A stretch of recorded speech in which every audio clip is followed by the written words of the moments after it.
talk to you, but Bunny won't let me. Are you going to settle down? Oh, that's a good girl. That's a good girl. Let's just give her a minute. You're all crazy. Look how much hair she's put on my legs. I'm not having a good day. I know through these vlogs everything always looks idyllic. And that is my own fault. Obviously. I only film the good stuff. Well, occasionally I let the pants stuff drift in, but most of the time I keep it light-hearted and upbeat here because that's good for me. And I don't want people worrying or being bored of hearing me go banging on and on and on. I've got people in my life who, whenever I speak to them, they just have so many difficulties to deal with, so many stresses and in their lives. It's heartbreaking, but it is all they can focus on, and I just definitely don't want to do that because I know that that does not help me with my mental health. And most of the time I'm really good at choosing my attitude, at lifting myself up, focusing on all the good things and just getting on with stuff. I'll have a whinge now and again, but most of the time I just get on with stuff. I'm about to be interrupted. Yes, love. Where was I? Still some squeaking going on in that chair. So, yeah, I'm pretty good, hello, at picking myself up and just getting on with stuff and hopefully not being too much of a whinger. But there are things in my life that I'm not at liberty to talk about because they're not, it's not all about, it's not my own personal problems. It is connected to me and it does cause me enormous amounts of stress and grief, but I'm not going to be discussing it here. But today's one of those days where it just feels like the weight of those worries are all here all at once. I mean, probably all, if I write it all down, it's probably all very small stuff. You know, it's just not going right in my head today. Coupled with the fact that Bill's had a really tough morning. It's just been hard for him. And also related to Bill, we are in the midst of needing to apply for a charitable status for Bill's like the fundraising side that we have going for Bill's school. Previously, with all the fundraising, we never reached the threshold to apply for charitable status. Now, because of you guys buying the Neil's Yard and buying and watching the adverts, we have in the last 12 months reached a position with the fundraising. I've got dog hair up my nose, where we are now legally bound to, well, we have to apply for charitable status. One of the mums said that she would oversee this along with, so there's two mums that were going to, as part of the struggling with my words. Struggling with me words. So two of the mums on the committee were going to run forward with that. Another one of the mums was going to look into the sort of PTA we need to mould ourselves into on paper. And obviously, these are parents of children that go to Bill's school. So these are not your bog standard kids. These are kids that have a lot of additional needs. And so everything has ground to a halt completely. So the only thing that's still going is the fundraising, which I'm doing. But everything else has come to a grinding halt, which, you know, you can understand it, can't you? But it's causing me stress because I'm concerned that this will all unravel if I continue to fundraise, which I need to do. I need to do it. I don't have the headspace, the brain capacity to do this task. It's one of those things that just makes my head melt. I need some help. I need to find somebody who I trust. Someone with a vested interest really would be better, because that would propel them forward in a timely fashion to help me get this going. I'm going to have to rack my brains.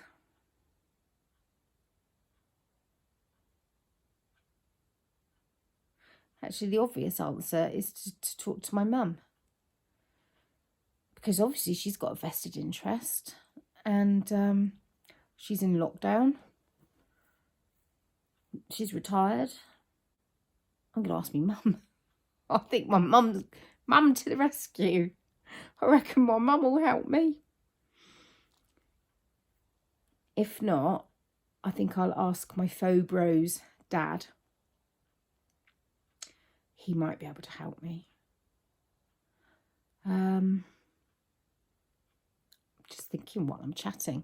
Do you know, it's good because when you're chatting out loud like this, solutions do come to you. It's like brainstorming with thousands of you.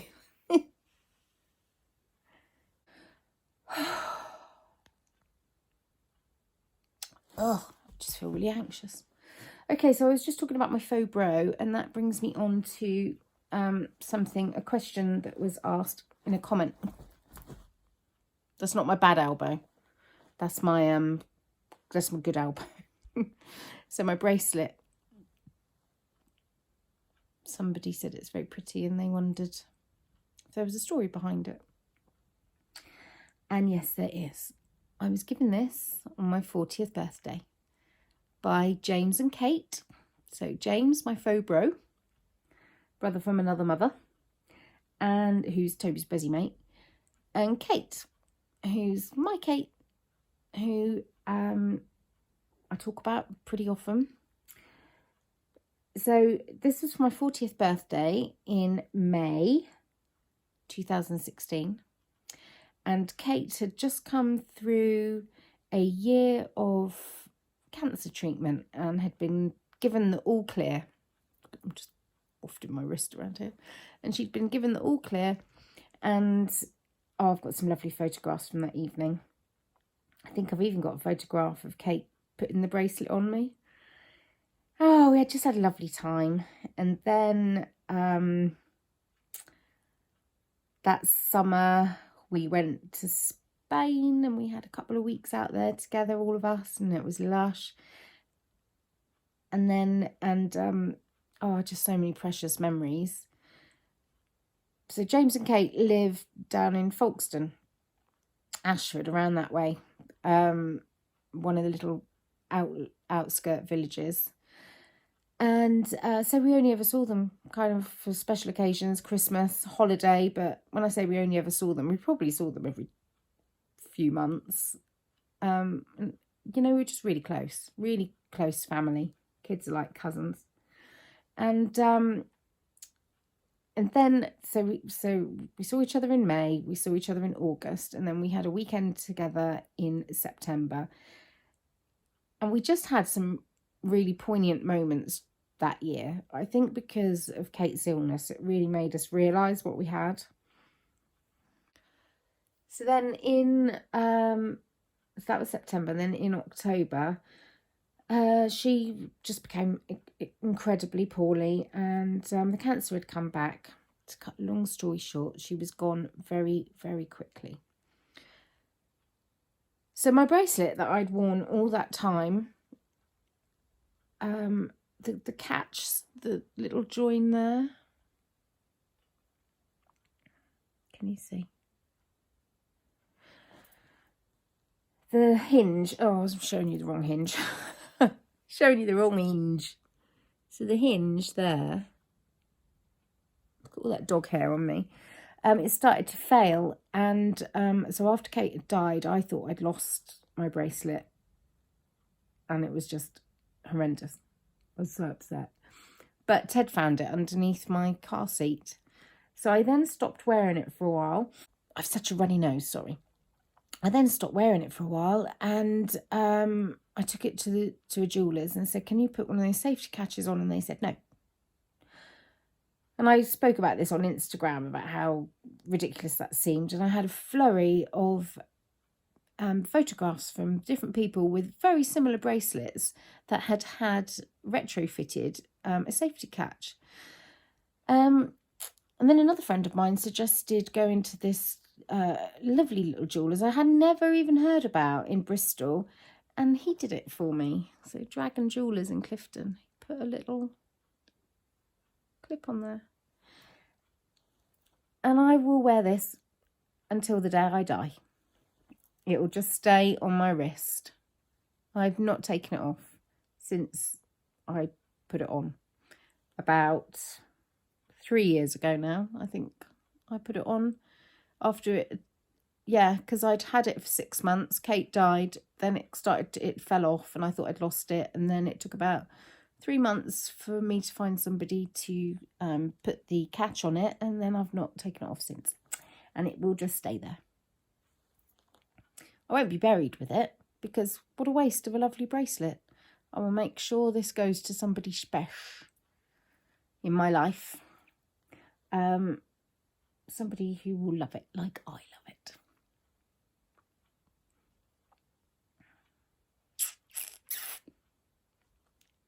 So there we go. You've had a vlog of misery, whinging, moaning, misery. And still here I am trying to keep it lighthearted, because I don't want people to come away from this feeling maudlin. I mean, it's a maudling enough time at the moment as it is, isn't it? Everybody's having a tough time at the moment. I just sort of felt today that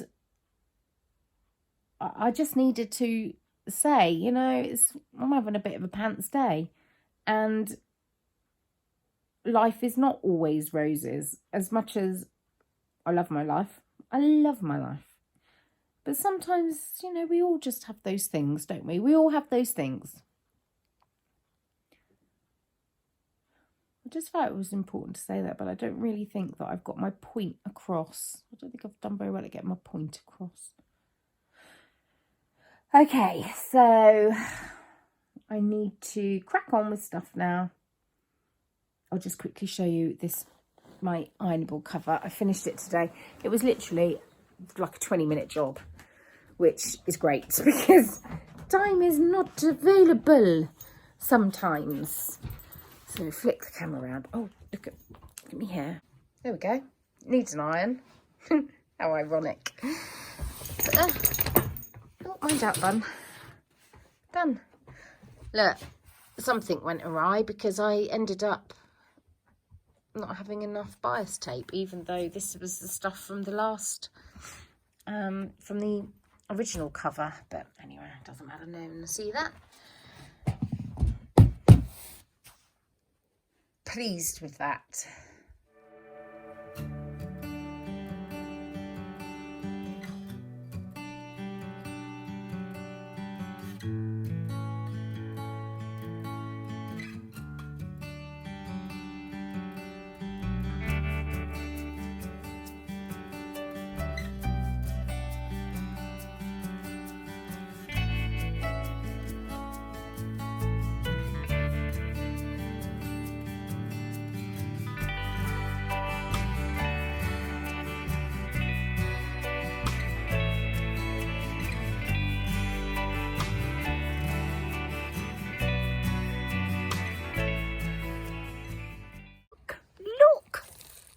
Baby courgette. Oh, can't believe it. Baby one there, and a baby one there, and a baby one there. Oh, this is brilliant. Turnips. And I've got a calendula flower coming there. The potatoes are looking pretty good. The cabbages have put some good growth on, so that's excellent. These ones haven't, but they'll catch up.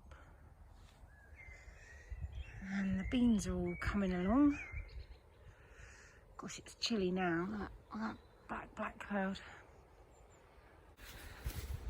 Teddy's just texted me a load of videos that he took. He's been out over the fields helping farmer, and this cow giving birth. He's sent me some videos of it. It's amazing. I'll pop them at the end of this vlog. So if you're squeamish, don't watch it, because it's basically a calf with an amniotic sac hanging around its head, sticking out the rear end of a heifer. It's a beautiful thing.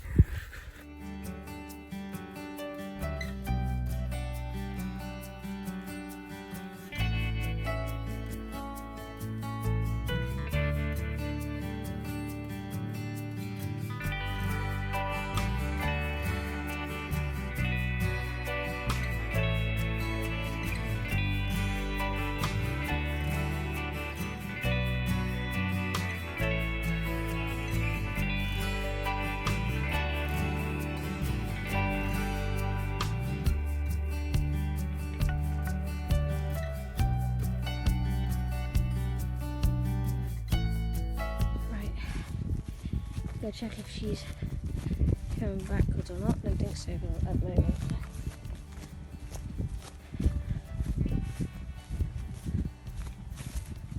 There she is.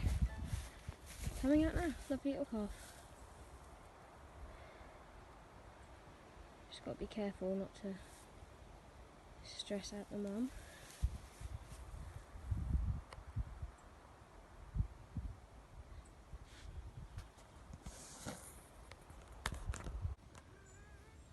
Yeah, I can see the calf is trying to breathe.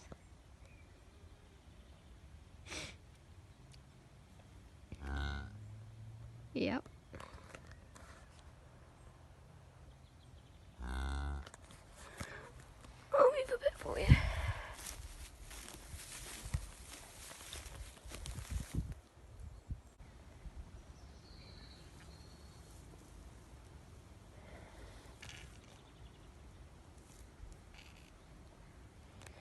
Now the tail's in the way.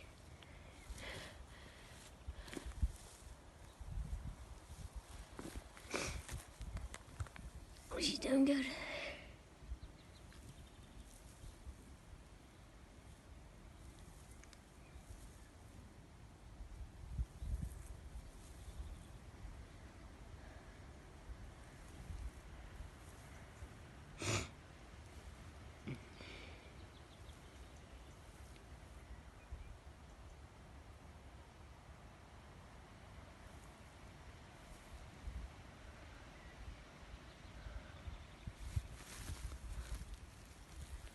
Be able to move this way a bit,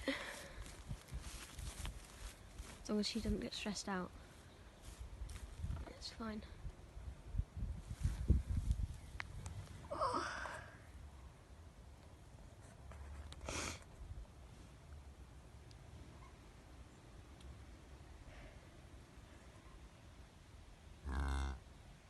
Yep. Missed quite a fair bit for you, otherwise it would have taken ages, but it's coming.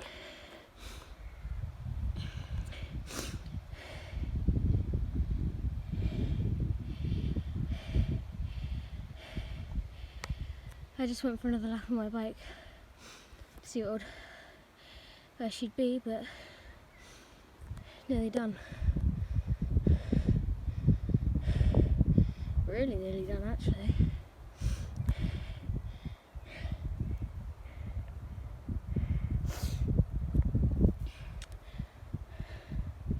And there is one down there that calved a few minutes ago, I reckon. Just before I came out here. Well, 30 minutes ago, really. But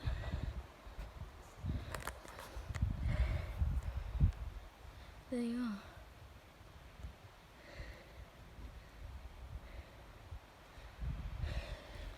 You can see, oh, sorry for the bad video.